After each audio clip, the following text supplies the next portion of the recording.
Iniciando aqui o nosso segundo módulo referente à Lei de Acesso à Informação. Então, novamente, eu aqui, Estela, com vocês, para a gente dar continuidade nesse assunto, que, como a gente já verificou, faz parte do cotidiano da rotina administrativa. Hoje em dia não tem como mais a gente desvincular a atuação administrativa do cumprimento do acesso à informação a toda a sociedade e aos cidadãos, tá? Então, dando continuidade aqui, a gente precisa entender, né, o que entra num caráter de informações de interesse coletivo ou geral. Informação de interesse coletivo ou geral, ele precisa sempre ali estar de fácil acesso e imediato, independentemente de solicitação. Então, não precisa o cidadão ir lá solicitar. Isso precisa estar ali disponível sempre. Ah, mas visualização disso é muito pequena. No meu município, essa não é uma prática. Ela tem uma área lá que ainda é muito afastada, as pessoas não têm acesso à internet, quase ninguém vê. Não importa. Você não precisa enxergar ali uma questão de visibilidade. Você precisa enxergar que é um dever, tá? E que você precisa garantir o quê? A informação em relação a tudo que se refira à informação de interesse coletivo ou geral. Então, você precisa promover, independentemente de requerimento, divulgação em local de fácil acesso, no âmbito de suas competências. Quando a gente fala, lembrando, de fácil acesso, a gente não está só falando lá de um site. Esse site, ele precisa ter uma linguagem facilitada, para que todo cidadão médio, e médio aí eu estou falando do quê? Que não precisa ter grandes habilidades tecnológicas, ele consiga acessá-las, tá bom? Então ali, quando a gente fala hoje em dia aqui em local de fácil acesso, eu estou falando de tecnologia da informação, tá? Então não é só, por exemplo, como a gente falou no módulo 1, a questão de eu colocar uma placa lá na onde está acontecendo a obra. Eu preciso fazer com que aquele site também, que dentro do site, aquele cidadão também consiga obter as informações referentes àquela obra. A quem foi a empresa contratada? A quais foram as outras empresas que participaram daquela licitação? Qual era o valor estimado pela prefeitura para aquela contratação? Certo? Então, quando a gente fala aqui divulgação de local de fácil acesso, eu preciso entender também que eu não estou falando só ali de um meio físico. Hoje em dia, eu já falo de meios eletrônicos, tá bom? Aqui tudo que se refere a interesse coletivo e geral, ou seja, todos têm o direito de saber, refere-se a quê? O que tem que constar no mínimo? Então, registro das competências e estrutura organizacional é bastante importante, gente. Esse organograma, conforme eu disse, se é uma prefeitura, se ela tem as suas respectivas secretarias, que sempre tem, ou tem as diretorias, se às vezes é um município menor, ele não dá o nome de secretaria, ele tem uma estrutura administrativa de que é diretor. Então, diretoria de educação, diretoria de saúde, não importa a nomenclatura. Mas é bem importante que o site, tá, ele direcione, ele deixe claro essa estrutura organizacional. Então, aqui, prefeito ou prefeita, né? Então, aqui tem quantas secretarias, né? Então, você tem lá as secretarias. Essas secretarias, elas foram ramificadas? Como elas são ramificadas? Quantos departamentos possuem dentro dela? Quais são os cargos? Né? Então, tudo isso precisa constar lá, porque isso é de interesse geral e coletivo. Saber o quê? Quem está nos representando? Porque o que acontece? A prefeita ou o prefeito, ele foi eleito através de um mandato, através do exercício da democracia. Ok. Agora, esses aqui, ó, os secretários, os diretores, eles foram nomeados através da prefeita ou do prefeito. Não foi aqui por um exercício democrático. Então é importante que os cidadãos saibam quem é esse aqui que eles elegeram está nomeando e para desempenho de qual função. Tá? Então isso é um critério de transparência. Então no mínimo isso deve constar. Então registro também de repasses ou transferências de recursos financeiros, registro de despesas, informações referentes a procedimentos licitatórios, inclusive respectivos editais e resultados, bem como todos os contratos celebrados. É a história que eu contei aos senhores da experiência que eu tive decorrente aí de uma ação civil pública movida pelo Ministério Público Federal, em que daí no setor em que eu trabalhava, não tínhamos o hábito de colocar o contrato na íntegra dentro do portal da transparência. Só constava lá realmente a licitação homologada, a empresa que havia sido contratada, o valor daquele contrato, data de início e término do contrato. Era isso que tinha. Não tinha lá o contrato na íntegra. Passamos a colocá-lo em razão aqui dessa exigência que já era da lei, mas que a gente só começou mesmo a implementar a partir ali de um desdobramento da seção civil pública. Dados gerais para acompanhamento de programas, ações, projetos e obras de órgãos e entidades. Então, exatamente, se a prefeitura está estabelecendo algum contrato de gestão, de convênio com alguma outra entidade, isso precisa estar lá dentro do site da administração pública, tá? Para fácil acesso, considerando que isso é de interesse coletivo. Tá? Então, se a prefeitura vai lá abrir uma chamada para a lei Aldir Blanc, que muito aconteceu já aqui, né? E aí o que aconteceu? Até para fazer um estímulo à cultura e tudo mais. Isso precisa estar aberto, precisa constar essa chamada, precisa constar ali dentro do site, quais são as regras, como, né, para participar, como que faz. Depois, quem foram as pessoas contempladas dentro desse projeto, quais são os objetos, né? Qual o projeto dela. Tudo isso precisa constar ali, porque isso é considerado de interesse público, de interesse coletivo e geral. Tá? Também é importante, sabe aquela lá, perguntas e respostas? Então isso é bem importante que a própria administração cuide de fazer. Por quê? Tem perguntas, gente, que quando a gente trabalha com atendimento, a gente já sabe que elas são bem padrões. Então é bem legal fazer o quê? Fazer uma otimização. Isso, por exemplo, um departamento dentro de uma prefeitura, no seu setor de ouvidoria, ela pode fazer esse levantamento. Olha, cai aqui pra gente essas principais perguntas, né, com relação às informações aqui. Então, ela tanto vai buscar isso dentro dos departamentos, pedir para que isso fique de forma mais clara, quanto já vai colocar ali um campo de pergunta e resposta. Então, por isso que a gente localiza também essa questão dessas perguntas mais frequentes, tá? Então, para cumprimento disso aqui, deve utilizar todos os meios que forem disponíveis. Então, de repente, nossa, como eu disse, a depender do município, o meu alcance com relação à utilização da internet não é tão bom. Então, eu vou colocar na rádio também, né? Vou fazer uma divulgação na rádio, eu vou fazer uma divulgação no carro de som. É o que acontece, por exemplo, quando acontecem as audiências públicas, para lá debate sobre as leis orçamentárias, elas acontecem todo ano. Então, é muito comum, né? No meu município, por exemplo, acontece muitas vezes do carro de som.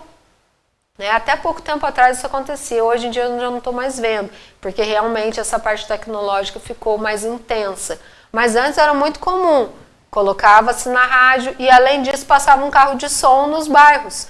Olha, no dia tal, lá na Câmara Municipal, haverá audiência pública referente à lei orçamentária. Venha, participe, ajude a nossa cidade a crescer e ficar cada vez melhor. Então, isso também é uma forma de divulgação. Isso é uma forma de dar transparência. Isso é uma forma de chamar a sociedade à participação. E aí, quanto maior a participação da sociedade, maior o seu controle social. Quanto maior o controle social, maior a transparência também dos atos praticados pela administração, tá?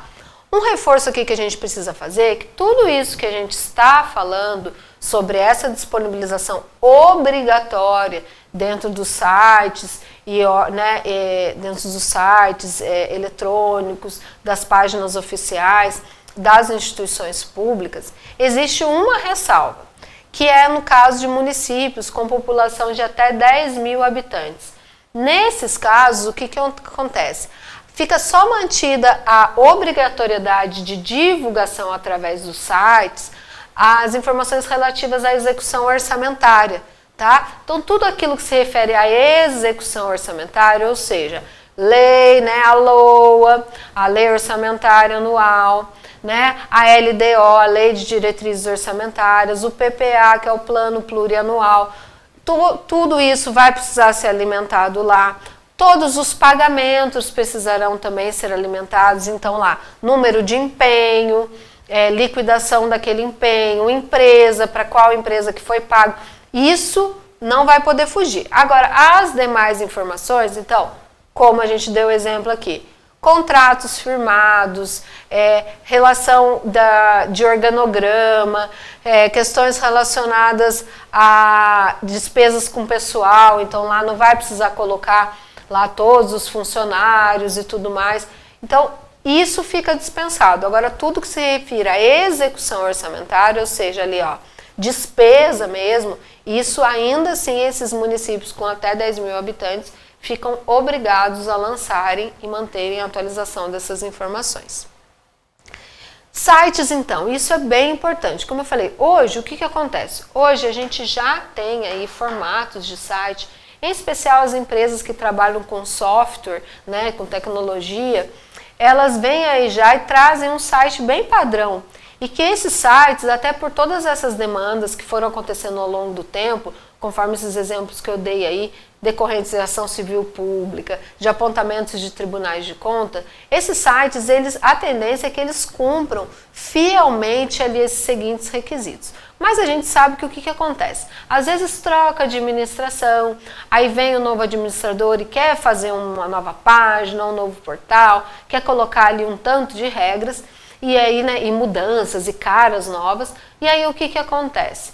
É sempre importante a gente atentar para essas condições, esses requisitos que são estabelecidos na legislação, tá? Então, a própria legislação, gente, ela coloca aqui esses requisitos, que são, então, conter ferramenta de pesquisa de conteúdo, de forma lá, que vai garantir a informação, né? O acesso à informação de forma objetiva, transparente, clara, linguagem de fácil compreensão, possibilitar a gravação de relatórios em diversos formatos eletrônicos, porque o que é isso? Muitas vezes o que acontece?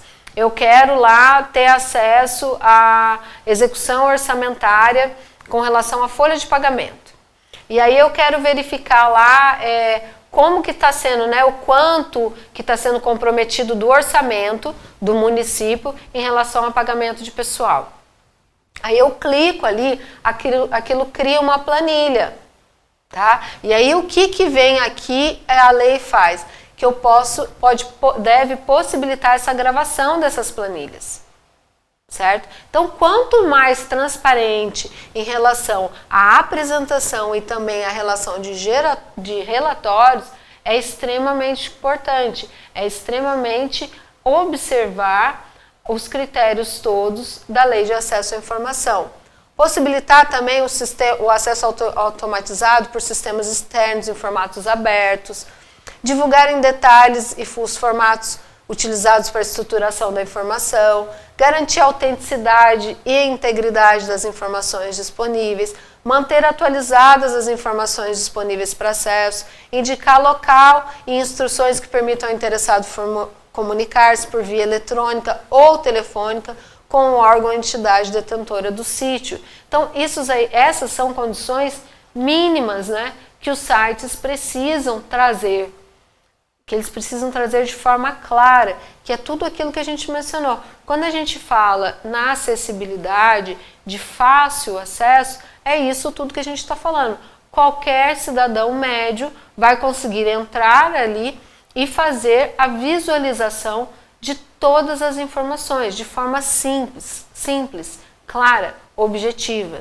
Então não pode ser um site com muitas firulas, sabe? E também aquele cuidado que eu já havia falado no módulo 1 a vocês, o cuidado dessas informações sempre estarem devidamente atualizados. Então, gestores, deleguem a alguém essa atualização constante. É pelo setor de comunicação da prefeitura, é pelo setor de comunicação da Câmara, ou é uma empresa terceirizada, quem vai fazer isso? Mas é importante que se delegue, que se determine e que se faça, tá?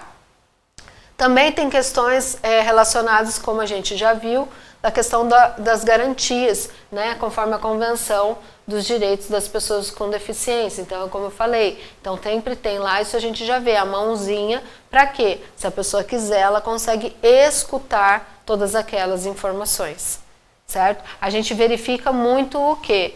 Dentro de redes sociais, hoje já, existe aquela hashtag para cego ver, você consegue habilitar, por exemplo, o seu perfil para que a pessoa daí consiga escutar, né, com as ferramentas que ela tem, ela vai conseguir escutar aquilo que está sendo transmitido através de uma imagem ali. Então, em especial, a gente fala também hoje no campo de imagem, tá? Porque é muito importante quando a gente for falar na acessibilidade às pessoas com deficiência, que se traduza também aquela leitura de imagem para alguém que não consegue enxergar, tá bom? Então é por isso que as redes sociais hoje é muito comum, em especial no Instagram, que é uma mídia, né, que é uma plataforma que trabalha muito com imagem, trazer ali embaixo essa tradução.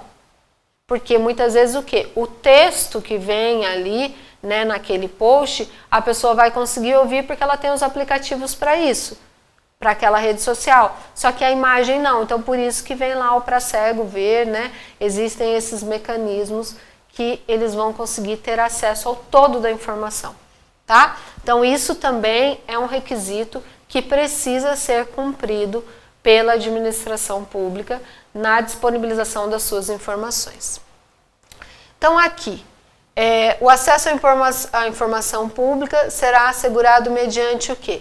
Então aqui, serviços de informações ao cidadão nos órgãos, né, e entidades do poder público em local com condições apropriadas. Então ali, para atender e orientar o público, então você tem ali um setor de recepção, você tem uma portaria que vai dizer então, olha, essa informação, de repente, o senhor vai obter lá no departamento tal, que fica no segundo piso ou no terceiro piso, ou olha, isso aqui não é aqui no Paço Municipal. Essa informação ela deve ser buscada junto lá à Secretaria de Assistência Social, que fica fora do Paço Municipal, que fica localizado em tal rua, que o horário de atendimento é esse, certo? Informar também tramitação de documentos. Então, ó, eu fiz lá um pedido. Lembra daquilo que a gente viu no módulo 1, da tramitação do requerimento? Eu fiz uma abertura de um processo, de um requerimento para ter acesso a uma informação. Eu quero saber aonde que isso está. Eu entrei com um processo administrativo, eu estou com um problema lá em relação ao muro do meu vizinho, tem várias questões ali que eu indaguei através de um processo administrativo. Eu preciso saber onde que esse PA, né, o processo administrativo, está. E isso o cidadão deve conseguir acompanhar de casa muitas vezes, porque ele vai ter um número de protocolo. Tá? Ou se ele não for acompanhado de casa, ele tem o direito de chegar lá na repartição pública e saber onde que esse processo está naquele momento. Outra questão ali, que é o direito de protocolar documentos e requerimentos com relação ao acesso à informação.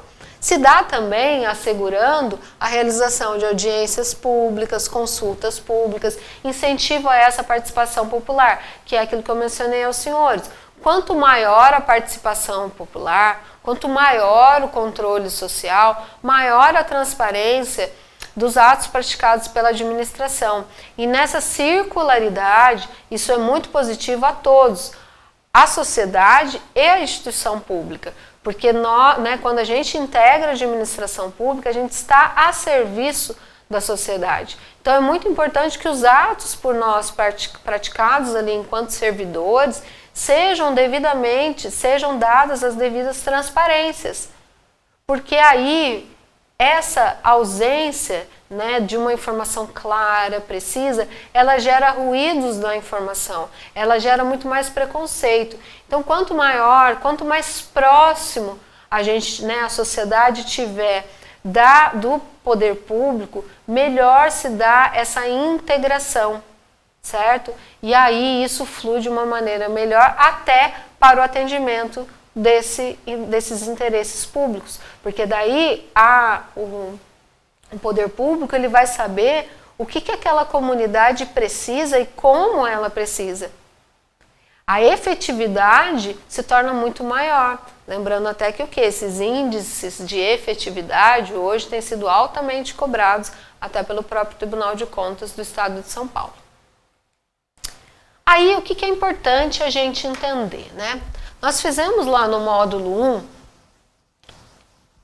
um fluxo aqui da relação do acesso à informação. Lembra que veio aquele pedido? Então, o pedido, o requerimento para acesso à informação, quais são as perguntas que devem ser feitas ao cidadão? Quem ele é, o que ele quer e como ele quer, né? Então, ele quer o quê? Ele vai fazer esse pedido ali através da internet, ele vai fazer esse pedido presencialmente, como que ele tem que proceder para fazer esse pedido, tá? Como que ele quer ter esse acesso? Ele quer ter esse acesso pela via, né, ali de papel, ele quer o acesso ao processo eletrônico. Então essas são as 3 perguntas que podem e devem ser respondidas no momento do pedido de acesso à informação. Quem, o que e aí, consequentemente, também como que vai ser formulado esse pedido. A pergunta que não pode acontecer é o porquê. Tá? Então, pode perguntar o quem, pode perguntar o que,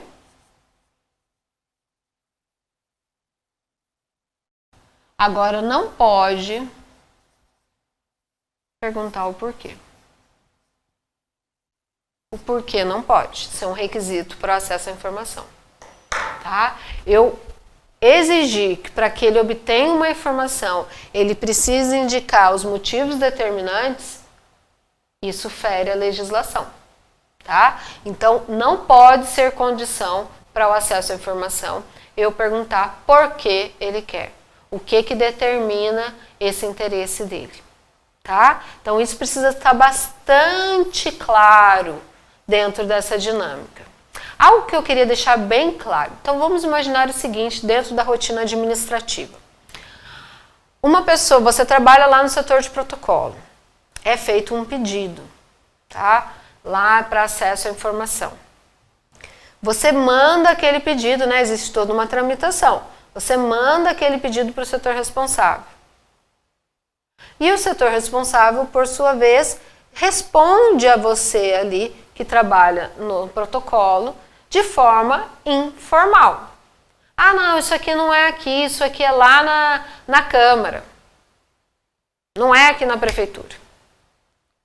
O que eu sempre oriento a todos os servidores?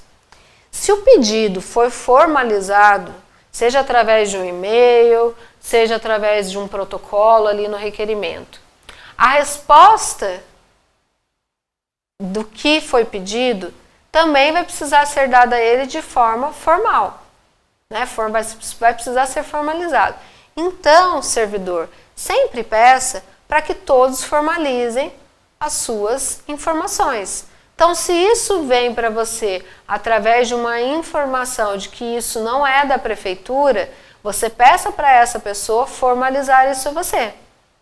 E aí você vai colocar, vai guardar isso tudo dentro do seu processo administrativo.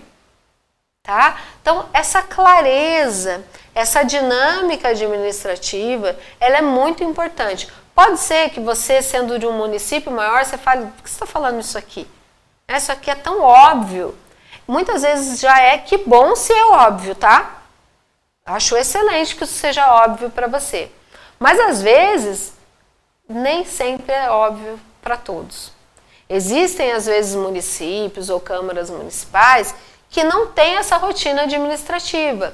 Ainda é tudo muito ali de forma informal, de forma de dia a dia. E não há registro. Então é bastante importante, considerando toda essa questão da acessibilidade, dos direitos a serem exercidos pelos cidadãos e do dever do Estado em dar esse acesso, é bem importante que a gente formalize, inclusive um pedido de requerimento do acesso. Então, atentem-se dentro lá, seja por um meio eletrônico ou seja lá no setor de protocolo, se não há um pedido de motivo determinante da informação. Caso tenha, por favor, retire. Essa pergunta aqui do porquê você quer a informação, né? Por que você quer saber, fundamenta para mim por que você quer saber, isso não pode acontecer, tá bom? Então, essa é uma clareza que a gente precisa ter. Qual é a regra, então? E esse fluxo aqui nós já vimos no módulo 1, mas só para reforçar, uma vez que agora a gente tratou de novo. Então, qual é a regra? Conceder o acesso imediato. Não foi possível conceder o acesso imediato, a administração pode daí fazer o quê? Conceder essa informação num prazo de até 20 dias, tá? E até 20 dias, o que vai acontecer? Ela vai, então, vai entrar em contato com o cidadão para informar, então, local, modo para se realizar essa consulta. Se for uma recusa parcial ou total, ela vai informar o quê? Que houve essa recusa ao direito pretendido. E lembrando que o quê? Vai colocar ali, importante, indica já também, tá? O prazo que a pessoa vai ter para apresentar o recurso, contados a partir da sua ciência, e a quem ela deve dirigir esse recurso. Tá bom? Outra questão aqui, comunicar que de repente não possui essa informação. E aí o que é legal? Indicar, se tiver conhecimento, onde que o cidadão vai conseguir obter. Então, não é na Câmara Municipal, não é na Prefeitura Municipal, é na Câmara. Né? Essa é uma informação lá na Câmara, a Câmara fica localizado em tal lugar, horário de atendimento da Câmara é esse. Tá bom? Lembrando que é aquilo que a gente já viu também. Caso não seja possível atender dentro dos 20 dias, pode-se prorrogar por mais 10 mediante justificativa, tá? E aí também vai ser dada ciência ao requerente de que, olha, vai ser prorrogado por mais 10 dias, tá? Da gratuidade nós já falamos também, né? Que a regra é que o quê? Que essas informações sejam concedidas de forma gratuita. Mas, eventualmente, caso haja algum custo à administração, pode-se sim, né, exigir que o munícipe, né, o cidadão, ele faça um recolhimento das custas referentes a gerar aquilo que ele solicitou. Quando que esse cidadão não vai pagar essas custas? Quando, então, ele fizer uma declaração de que ele não possui condições, tá, de arcar com as despesas. Paralelamente, é a mesma regra que se aplica nas hipóteses lá de justiça gratuita, das pessoas que têm direito a utilizar a defensoria pública, tá bom? Aí agora a gente vai entrar nas questões relacionadas aos documentos. O que é muito importante a gente entender em relação a essa parte dos documentos que são geridos pela administração. Lembra que nós falamos com relação à autenticidade, à primariedade, né? A transformação da informação, ao tratamento da informação. Esses documentos frágeis, que imaginam, tem questões que são históricas, né? E que são documentos do município, tá? Esse cuidado, ele é muito importante. Não pode a administração pública largar ao bem do tempo, deixar que aquele documento se decomponha, que ele se perca, tá? Então, em relação a documentos frágeis, o que acontece? Por esse cuidado necessário, muitas vezes a administração não vai poder conceder vista de um documento, porque se uma vez manipulado ou manipulado de uma forma errada, ele pode ser danificado.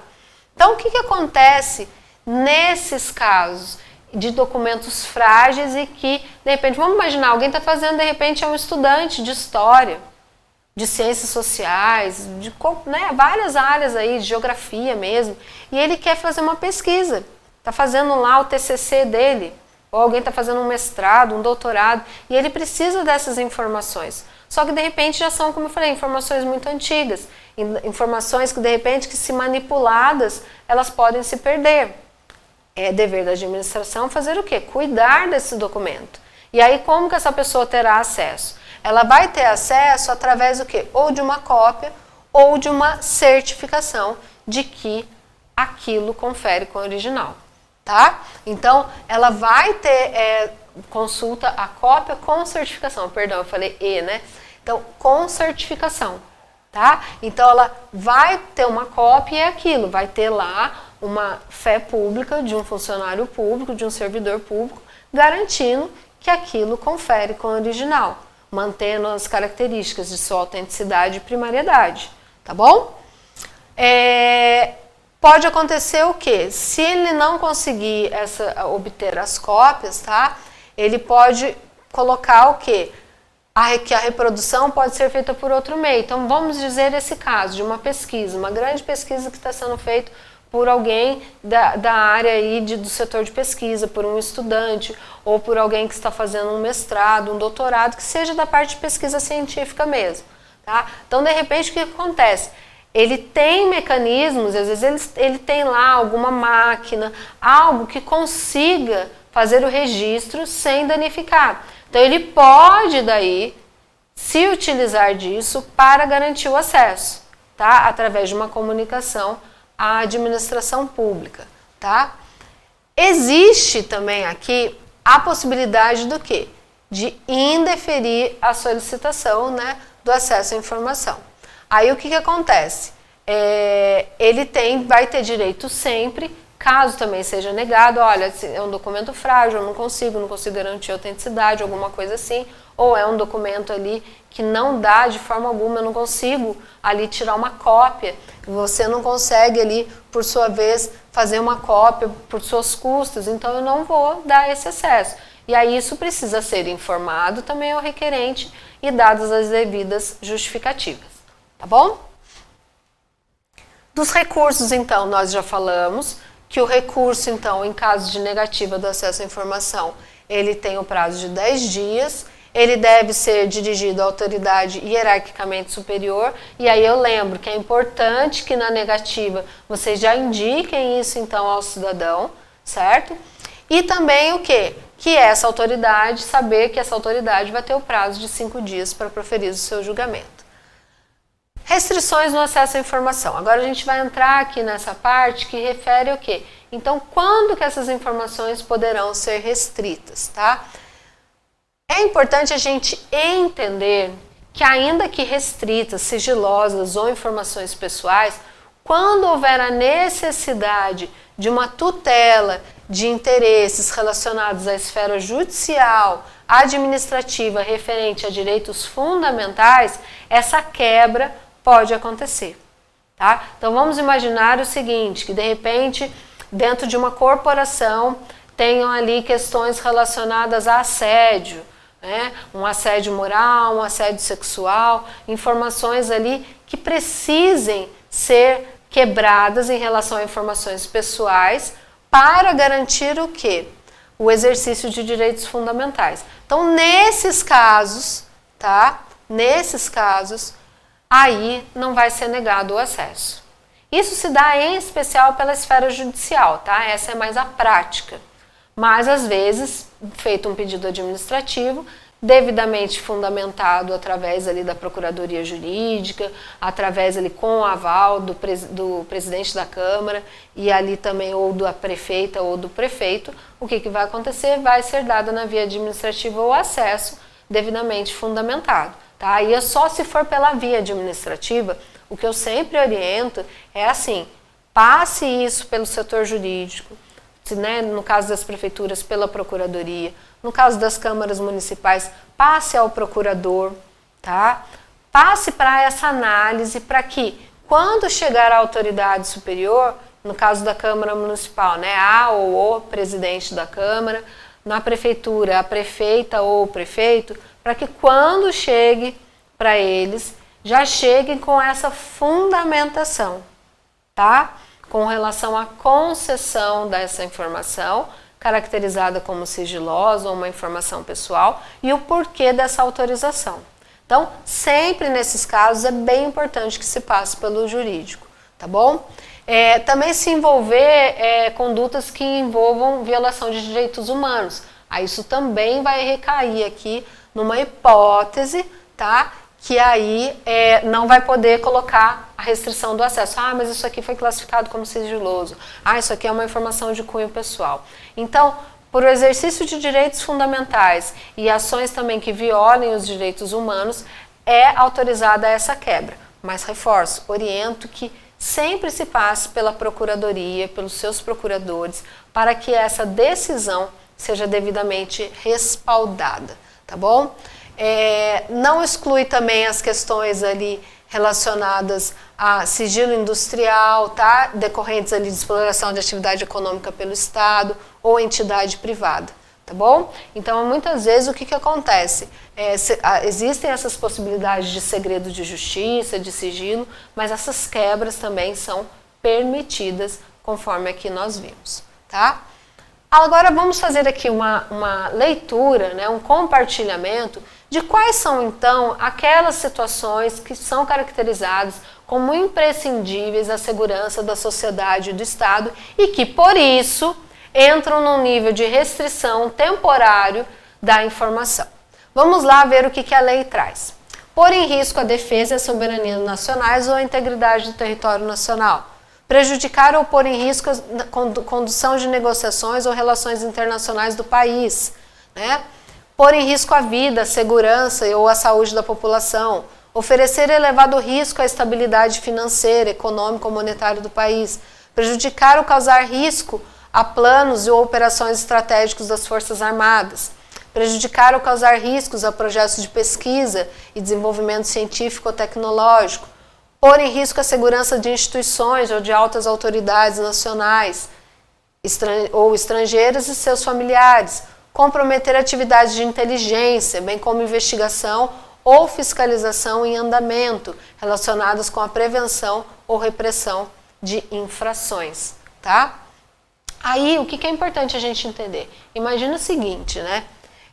Você tem estudos que são feitos, existe muita tecnologia empregada, por exemplo, para a construção de um satélite.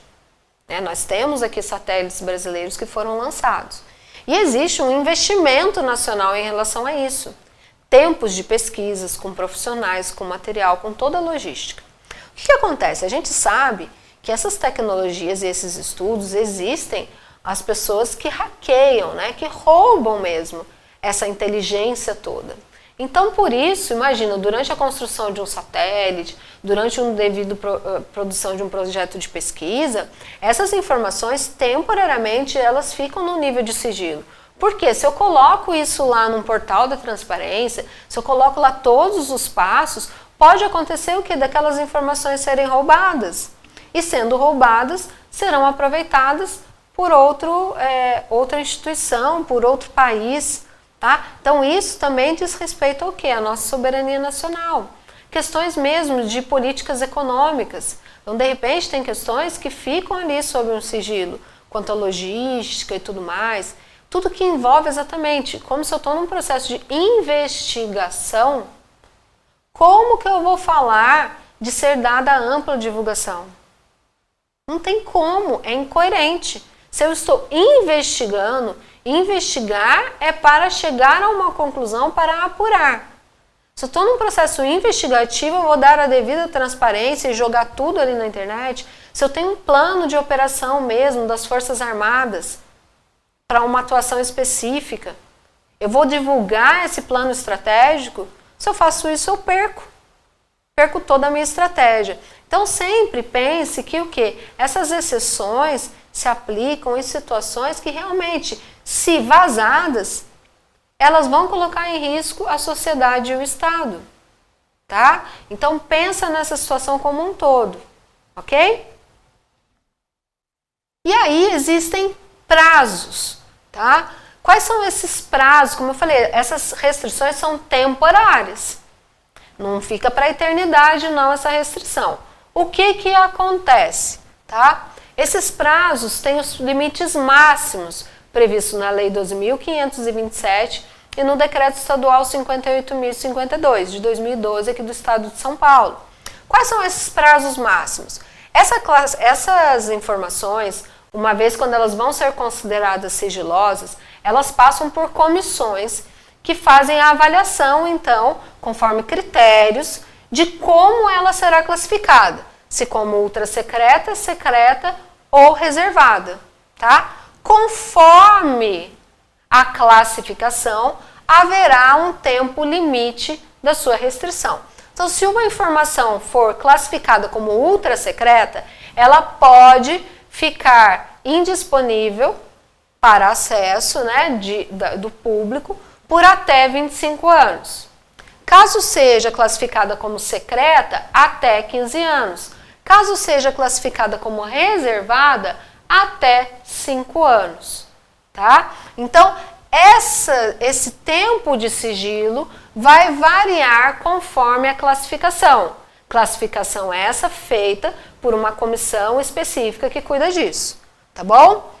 Importante lembrar também que as informações que puderem colocar em risco presidente, vice-presidente da República, no caso do Estado, governador, vice-governador, cônjuges e filhos, tá? E seus filhos, seus dependentes, vão ficar sob sigilo durante todo o exercício do mandato e se reeleito durante a recondução à reeleição, tá bom? Então, até que se termine o mandato, se coloca em risco presidente e vice-presidente, seus cônjuges, né, e filhos, ou governador e vice-governador e filhos e dependentes, durante o exercício do mandato, até que ele termine com uma possível reeleição. Ok? Então, é durante o exercício. Tem mandato, está cumprindo o mandato, diz respeito ali, pode colocar em risco a segurança deles? Então, se mantém em sigilo. Acabou, encerrou o mandato, entregou lá, passou, né, lá a faixa, sigilo encerrado. Para classificação, como eu falei, existe sempre uma comissão nomeada, então dentro do Poder Público Federal vão existir as comissões que vão cuidar disso, dentro do Estado de São Paulo existem as comissões competentes para isso, dentro do Poder Público Municipal também precisa ter uma comissão que fique responsável por esses tipos de processamento da informação e uma comissão nomeada até para avaliação de níveis de sigilo. Aí o que vai ser considerado então, né? A gravidade do risco ou dano à segurança da sociedade do Estado e aí, consequentemente, o prazo máximo de restrição de acesso. Lembrando que o 25 para ultra secreta, o 15 para secreta e o 5 para reservado são os prazos limites. Pode ser menos, tá? Mas não pode ser mais do que isso. Transcorrido esse prazo da classificação, o que vai acontecer? Essa informação ela vai se tornar pública, tá? Aí cessa aquele sigilo e aí ela entra num nível de publicidade geral, tá? Essa proteção e controle das informações sigilosas ela é bastante importante. É dever do Estado promovê-las em relação a todos os cuidados. E aí digo o seguinte, quando a gente fala de Estado, né, a gente precisa lembrar que o quê? São pessoas que executam essa atividade administrativa. Então, vocês, servidores, desempenham essas funções. E aí é importante eu falar para os senhores o seguinte, os senhores têm responsabilidade sobre todos os atos, os senhores bem sabem disso, né? Muitas vezes responsabilidades bastante duras, né? Sob pena de responder sobre isso, sobre aquilo e mil e uma questões envolvidas. É dever de vocês, tudo aquilo que se refira à informação classificada como sigilosa ou como pessoal, é dever também dos senhores manter a integridade desse sigilo, tá? Então, sob pena de responsabilidade, tanto na esfera administrativa, quanto na judicial, na judicial eu tô falando, na esfera criminal e na esfera civil, certo? Então, uma vez que enquanto servidor público, você tem acesso ali a um processo administrativo, a alguma informação de caráter sigiloso ou uma informação de cunho pessoal daquele servidor, você torna-se responsável por manter esse sigilo, pela não divulgação, tá? E aí, então, é dever do Estado controlar o acesso à divulgação, então precisa fazer regulamentos, Por isso que dentro dos municípios é importante que ocorra essa regulamentação. Então, se há uma comissão nomeada, como que é feito esse arquivamento, onde que ele é feito, isso é bem importante, tá? Aí, como para aquele aqui, ó, o acesso à informação classificada como sigilosa, ela cria a obrigação para aquele que obteve de resguardar o sigilo. Então, é aquilo que eu falei, sob pena de responsabilidade, tá? Regulamentar o quê? Sobre procedimentos e medidas a serem adotados para o tratamento da informação sigilosa, de como protegê-la. Então, quando a gente fala desse cuidado, dessa tutela do Estado, diz respeito às formas em que isso vai acontecer e às pessoas, tá? Então, você, servidor público, você vai precisar zelar. E digo mais, não só o servidor público. Então, a gente deu o exemplo até lá no módulo 1 de um processo de licitação que houve um requerimento para ter visto de um processo de licitação que foi para contratação de uma empresa de limpeza. Imagina só, uma empresa de limpeza, ela entra em todos os departamentos da prefeitura, né? Então, ela vai lá, ela limpa a mesa, ela entra, ela limpa ali os balcões. Muitas vezes, o que acontece? Essa pessoa, ela está ali, ela está escutando conversas, ou ela pode, de repente, ver um documento ali em cima de uma mesa. Uma vez que ela verifica isso, a ela também cumpre a responsabilidade de manter o sigilo sobre aquilo, sob pena de ser responsável, tá? Então, essa responsabilidade, ela não se aplica somente a quem é servidor público. Ela se estende também a terceiros que tenham tido acesso, tá? E aí, nesses terceiros, entendam-se esses prestadores de serviços. Então, se eu tive acesso, ou mesmo, através de uma assessoria que eu estava fazendo, ou algo assim, eu tive acesso a uma informação classificada como sigilosa, é meu dever também manter esse sigilo, tá? Informações de caráter pessoal. Então, é aquilo que a gente já falou. É tudo aquilo que diz respeito à minha intimidade, à minha vida privada, à honra, à minha imagem, tá? Bem como a todas aquelas liberdades e garantias individuais, certo? Qual é o tempo? A gente falou dos tempos de sigilo em relação às informações classificadas como ultrasecretas, secretas e reservadas. Falamos do tempo também de sigilo em relação a tudo aquilo que possa pôr em risco a família, né? E também os governantes, que vai ser durante todo ali o exercício do mandato. Agora a gente está falando da informação pessoal, que é aquela que diz respeito à minha vida privada. Qual é o limite desse sigilo sobre essa informação pessoal? 100 anos, tá? Esse é o limite. Passados os 100 anos, aí se torna público, até porque, né, pelo tempo em que nós temos aqui para viver, passados esses 100 anos, a gente não vai estar mais aqui, aí vira história mesmo, tá bom? Existem ainda assim também algumas exceções. Quais são essas exceções aqui em relação à divulgação de uma informação pessoal? Se ela se referir à prevenção e diagnóstico médico, quando a pessoa estiver física ou legalmente incapaz e para a utilização única e exclusivamente de tratamento médico.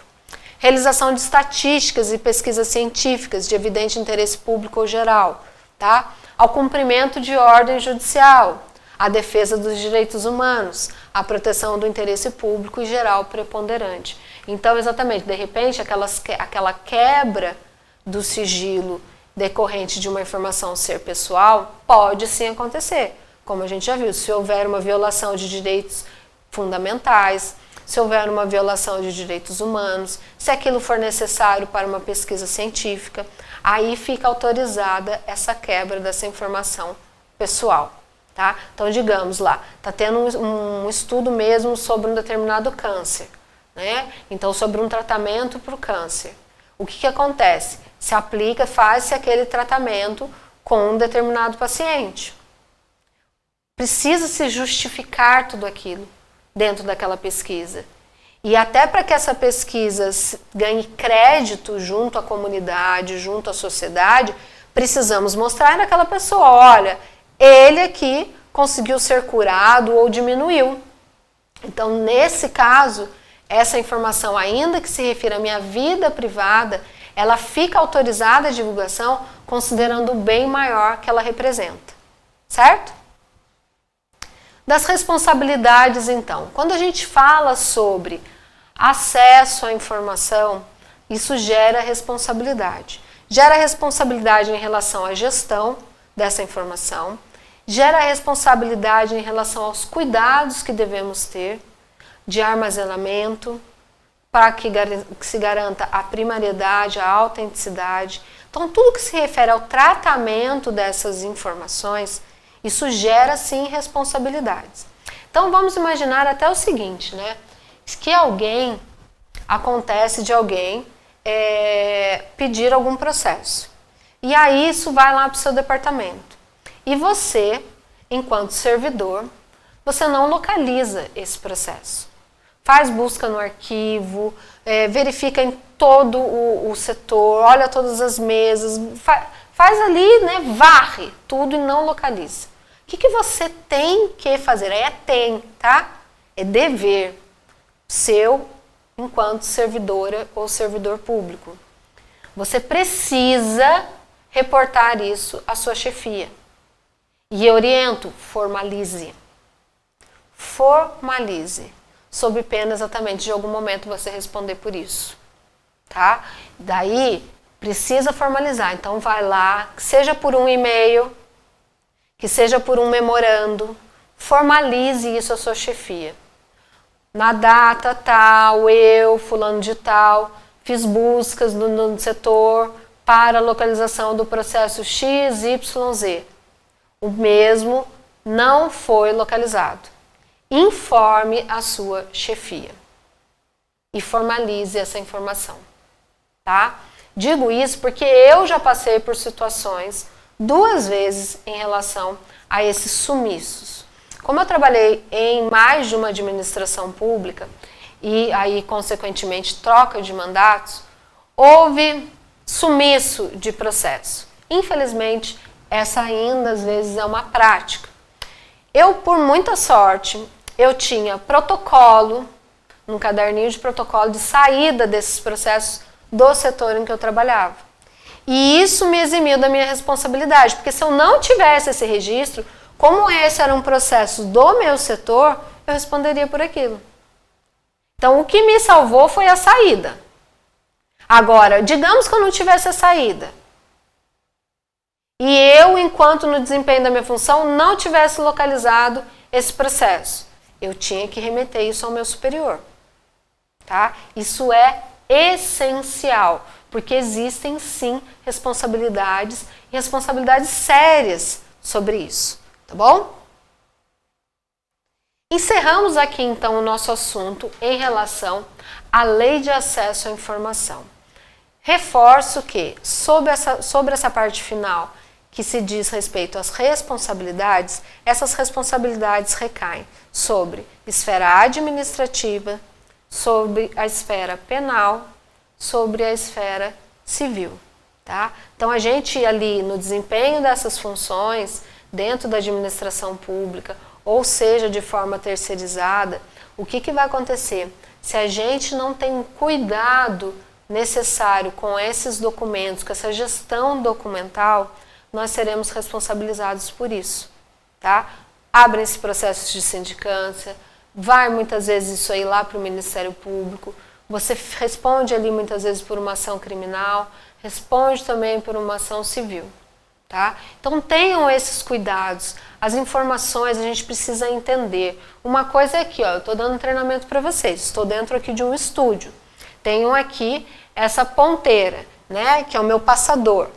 Se eu, Estela, se isso aqui for meu e eu quiser chegar ali na esquina e dar para o primeiro que passar, né, falar, você quer de presente esse passador?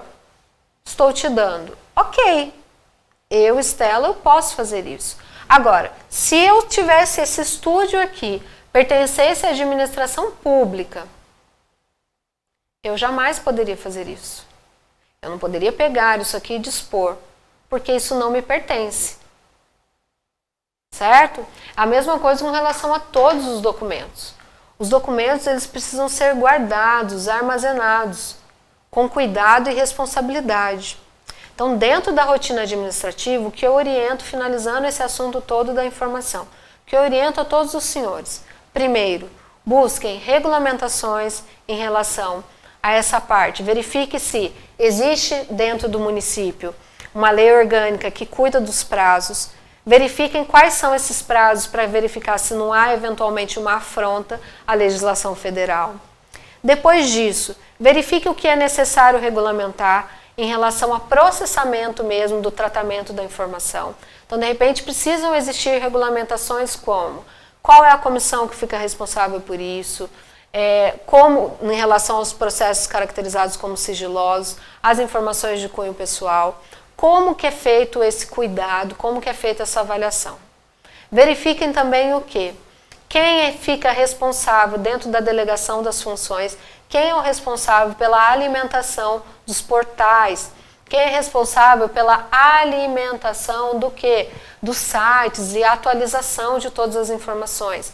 Isso precisa estar claro, expresso, a quem será delegada essa função. Outra questão, no desempenho do dia a dia. Não localizou uma informação, não teve devolutiva, tudo, gente, formalizem. Não achou um processo, relata ao seu superior, relato formal, porque vai precisar se abrir sindicância sobre isso, tá? Então, tudo a gente precisa entender. Todo esse patrimônio da administração pública exige cuidado. E isso envolve toda a parte de documentos e informações. Elas não podem ser colocadas à parte em relação aos cuidados, certo? Então, enquanto os servidores tenham essa responsabilidade, assumam essa responsabilidade sob pena de um dia responderem sobre isso. Dei o exemplo já de que por 2 vezes eu tive, entre aspas, sorte, que não foi sorte, de ter ali os comprovantes, né, de saída de um processo dentro do meu setor. E isso trouxe, em relação a mim, por exemplo, um arquivamento de um inquérito civil. Foi arquivado em relação a mim e deu sequência em relação aos demais. Então percebam o quanto isso é necessário para a transparência do desempenho das nossas funções. Então eu desejo a vocês muita transparência dentro do desempenho das funções, que todos os desafios, que não são poucos, estando dentro da administração, sejam diariamente superados. E lembrem-se, Lei de Acesso à Informação, o acesso à informação veio previsto desde a Constituição Federal, existe a Lei 12.527, existe dentro do nosso estado de São Paulo o Decreto Estadual 58.052, ou seja, precisamos cumprir todas essas normas. Obrigada!